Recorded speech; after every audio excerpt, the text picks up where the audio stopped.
Now for the lolli, I rolled out the dough and then I used a pastry cutter to cut a strip of dough from the main dough. And I covered the dough that I wasn't using with saran wrap because it truly does take a while to cut and roll each lolli.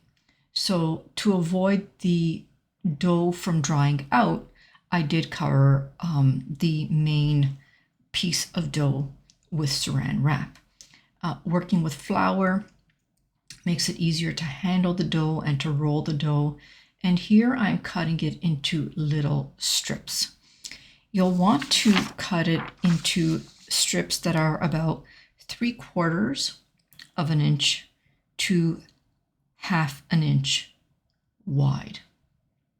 And I cut it all the way along that long strip of dough. Nearby, I had a baking sheet that was lined with a kitchen towel, and that kitchen towel I had generously covered with flour.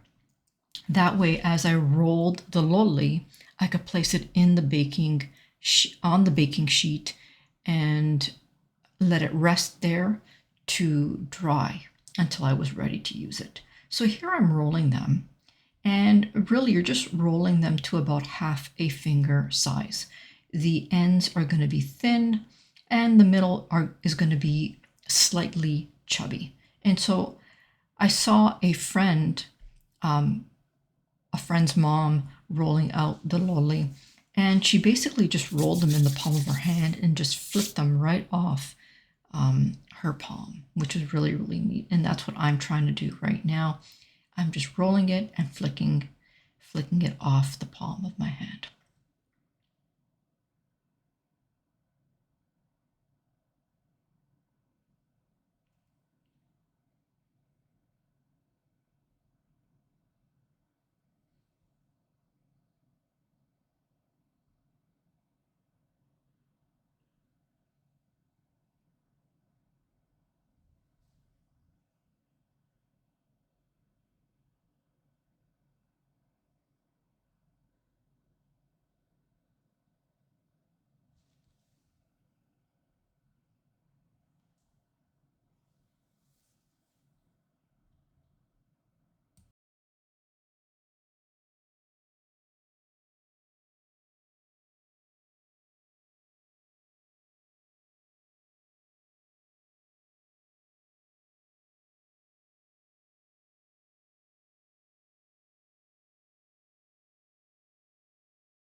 At this point, I'm just grabbing the lolli that I had made and I'm just transferring them over to that baking sheet to dry.